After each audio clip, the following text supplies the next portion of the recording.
Olá, sejam bem-vindos para mais um vídeo aqui no canal Livros de Teologia. Meu nome é Suelen e é com muita alegria que hoje eu vou estar fazendo o review deste livro aqui.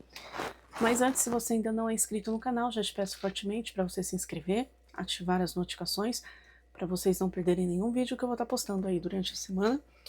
E bora para as especificações do livro. E o nome do livro é Paulo, o maior líder do cristianismo. O nome do autor é o nosso querido irmão Hernandes Dias Lopes. A altura do livro é de 20,5 centímetros, a largura é de 13,6 centímetros, a espessura é de 1 centímetro. São 151 páginas, as folhas são amarelas, o acabamento é de brochura e com orelha, editora Agnus, copyright 2009 e impresso no Brasil, 2009 também, mas só que já está na 13ª edição, impressa aí em 2024. Deixa eu mostrar para vocês como que é o livro, olha só, a lombada, atrás o miolo, aqui atrás diz assim, olha, Paulo, maior líder do cristianismo, quem era esse homem que provocava verdadeiras revoluções por onde passava? Quais eram suas credenciais? Quem eram os seus pais? Onde nasceu? Como foi educado? Que convicções religiosas nortearam os seus passos? Suas cartas ainda falam. Sua voz postuma é poderosa. Milhões de pessoas são abençoadas ainda hoje pela vida e pelo seu legado. Agora cabe-nos tão somente imitar esse homem como ele imitou Cristo. Hernandes Dias Lopes, um dos maiores expositores da Bíblia da atualidade, convida-nos a fazer uma fascinante viagem por meio das Escrituras rumo ao passado, entrando pelos corredores do tempo a fim de descobrirmos essas respostas e permitir que suas palavras falem ao nosso coração. Tá certo? Deixa eu mostrar aqui atrás para vocês como que era o livro. Comprei esse livro, foi em 2025 mesmo, dia 23/6/2025. Esse não é o primeiro volume da série, certo? Gastei R$16,29. Comprei no Mercado Livre. Aqui está. A ficha catalográfica dedica este livro ao meu precioso amigo e irmão, reverendo Samuel Vieira, pastor de almas, pregador ilustrado, conselheiro sábio, líder experimentado, amigo mais chegado que irmão. Fiz aqui algumas separações, são poucas separações que a gente vai dar uma lidinha, tá? Então, no prefácio a gente vai encontrar o quê? Sumário, né? O sumário, quer dizer, e dentro do sumário tem o prefácio, e aí tem 12 tópicos, deixa eu ver se é isso mesmo. 12 tópicos, olha só.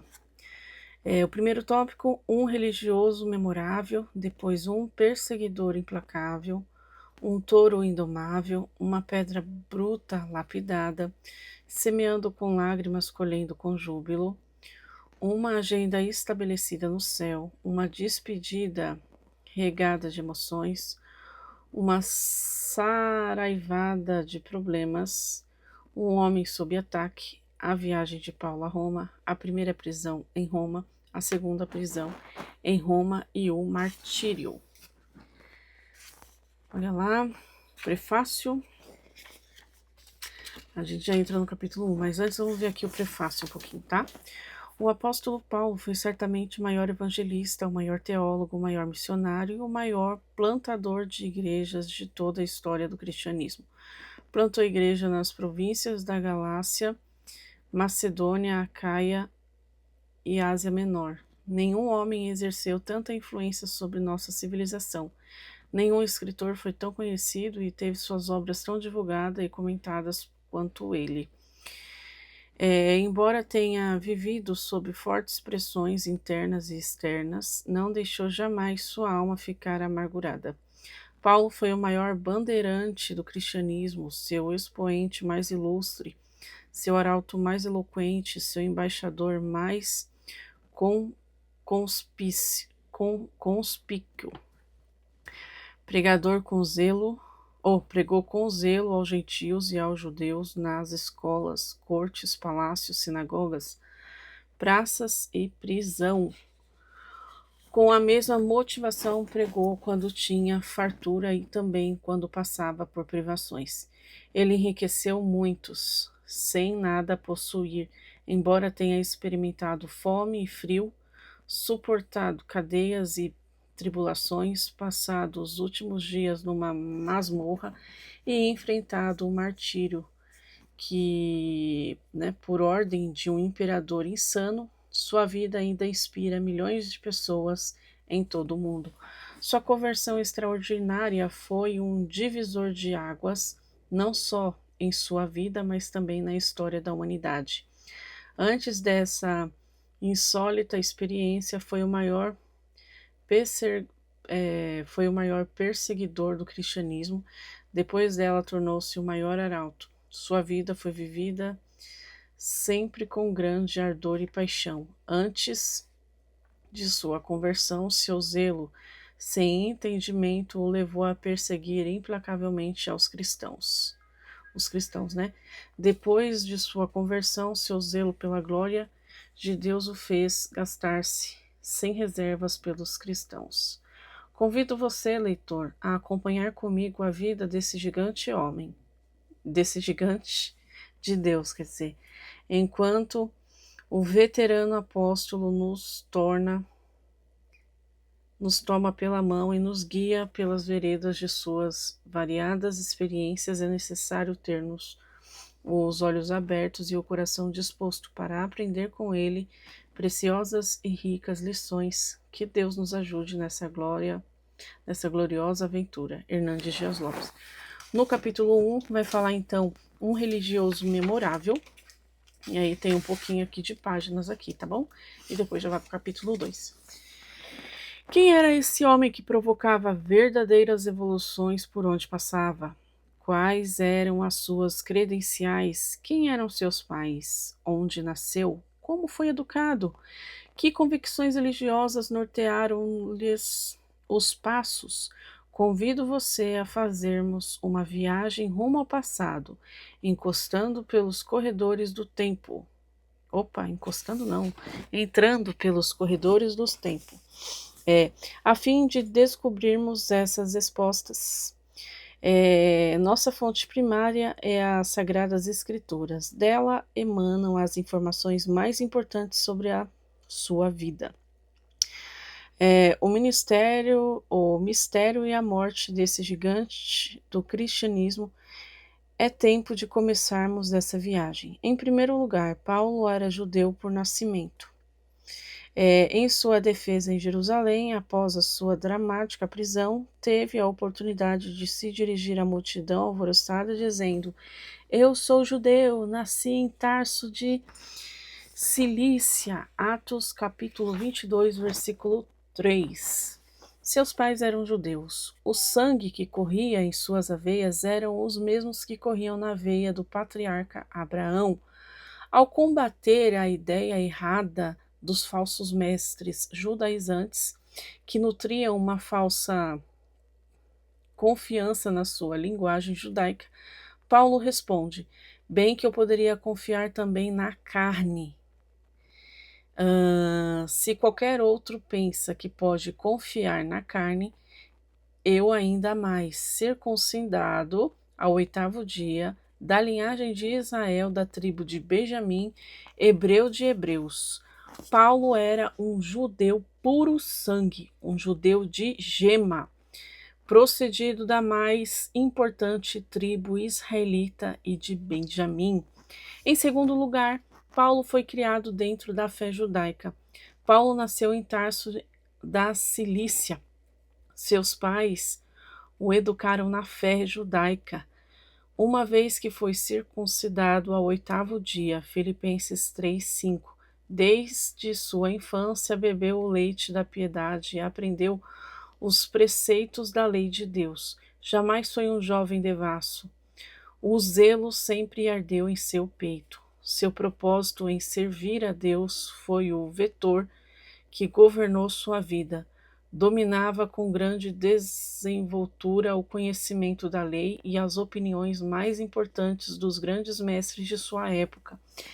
Ele se destaca dentro do judaísmo. Chegou mesmo a declarar: e a minha nação, quanto ao judaísmo,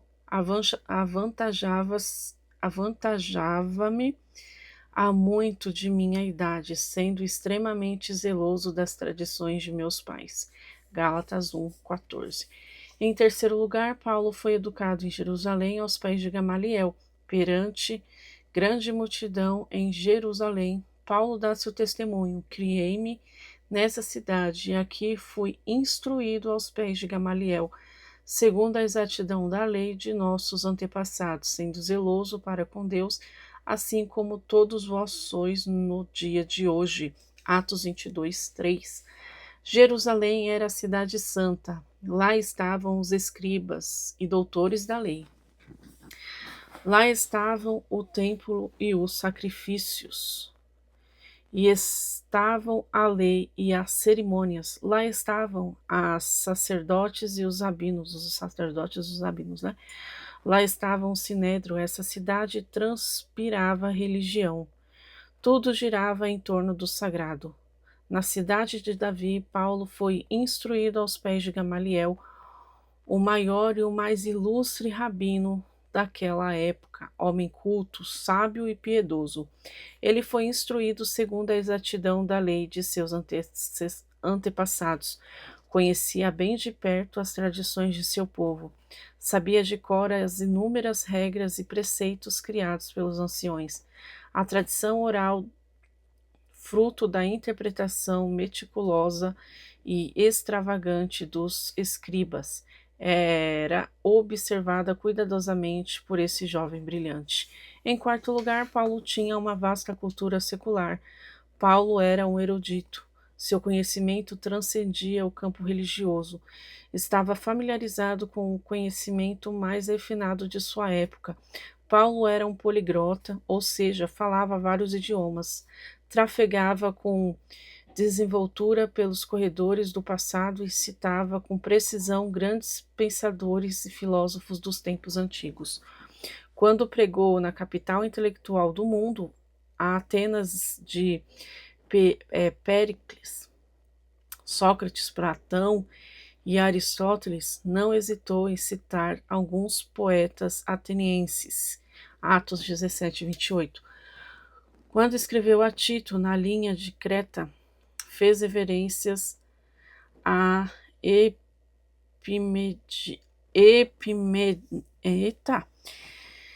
Epinides, um filósofo cretense do século VI a.C.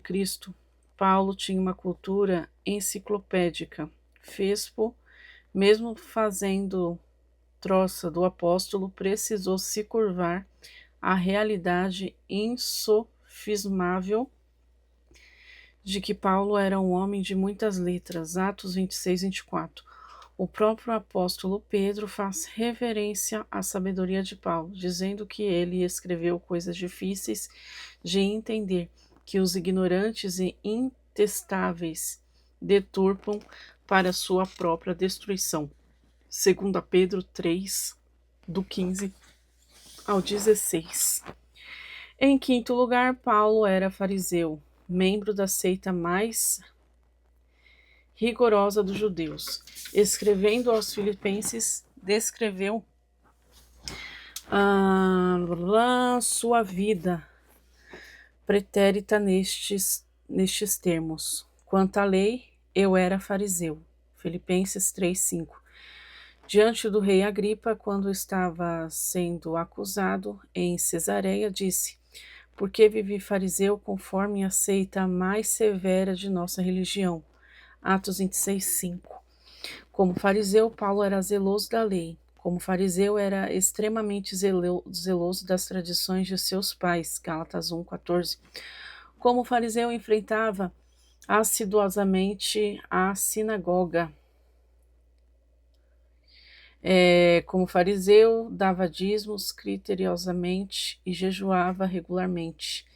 Ele chega a afirmar que, quanto à justiça que há na lei, era irrepreensível. Filipenses 3:6. Os fariseus eram os separados. Eles compunham o grupo religioso mais ortodoxo de Israel. Os fariseus estavam ao lado oposto dos saduceus, grupo religioso que negava a ressurreição e a existência dos anjos. Em sexto lugar, Paulo era membro do Sinédrio Judaico. Paulo era o maior embaixador do Sinédrio Judaico no sentido de promover a fé de seus pais. Por outro lado, era o braço estendido desse mesmo Sinédrio para neutralizar ou desbaratar qualquer nova vertente religiosa que colocasse em risco sua tradição religiosa. Sinédrio era o concílio maior dos judeus, composto de centenas de homens maduros, cuja função principal era legislar e julgar a vida religiosa e moral do povo judeu. Governado especialmente pelos sacerdotes da seita dos saduceus, tinha nos fariseus os seus membros mais zelosos da lei. Ser membro do Sinédrio era ser considerado um dos principais dos judeus. Esse posto de honra dava-lhe projeção e grande destaque na sociedade. Era um homem respeitado pelo seu conhecimento e pela sua religiosidade e pelo zelo com que devotava a causa do seu povo. Em sétimo lugar, Paulo era um dos cidadãos romanos. Paulo, mesmo sendo filho de judeus, era um cidadão romano, pois nasceu numa província romana, em Tarso de Cilícia. Recebeu o título de cidadão romano não mediante o pagamento de grande soma de dinheiro, mas por direito de nascimento. Um cidadão romano gozava de certos privilégios. Ele não podia ser açoitado. Paulo não hesitou em lançar mão desse privilégio sempre que necessário. Pelo menos 2 vezes, essa credencial de Paulo o livrou das mãos das autoridades. A primeira vez na cidade de Filipos, colônia romana, onde Paulo foi açoitado e preso ilegalmente. Quando os pretores, as autoridades locais, souberam que Paulo era romano, ficaram cheios de temor e precisaram se desculpar com os apóstolos. A segunda vez, quando Paulo foi preso em Jerusalém, estava sendo amarrado para ser interrogado sob açoites, em vista do alvoroço da multidão treloucada. Paulo pergunta: servos há porventura se lícito açoitar um cidadão sem estar condenado? Paulo não fazia propaganda de suas prerrogativas, mas jamais deixou de usá-las quando isso lhe fazia necessário. Humildade não é de se esconder. Os humildes não tocam trombetas fazendo alarde de seu conhecimento, poder ou influência. Os humildes não querem ser menos do que são, mas jamais deixam de afirmar que são quando isso contribui para a promoção do bem. Certo? Li aí um capítulo inteiro para vocês terem uma noção, desculpa pela gagueira, para vocês terem uma noção de como que é o livro, tá? Então aqui, olha, terminando um capítulo, aí tem um pouquinho aqui, olha, tem os subtítulos, né? Ó, aqui vai falar um perseguidor implacável, né? Dentro desse tema, Paulo é visto como perseguidor. Paulo é um perseguidor cruel e resistente. Paulo é um perseguidor violento. Aí já acaba. Depois vai pro 3º capítulo, um touro indomável, e aí vai indo. No finalzinho não tem muita coisa, olha, terminou aqui um capítulo, certo? E aí já tem as folhinhas brancas já, caso você queira escrever alguma coisa a respeito do livro. Tá bom, meus queridos? Então esse é mais um review, eu espero muito que vocês tenham gostado. Não se esqueça de deixar seu joinha, ativar as notificações para vocês não perderem nenhum vídeo. Lembrando que tem vídeo todo sábado ao meio-dia. Deus abençoe a todos e tchau!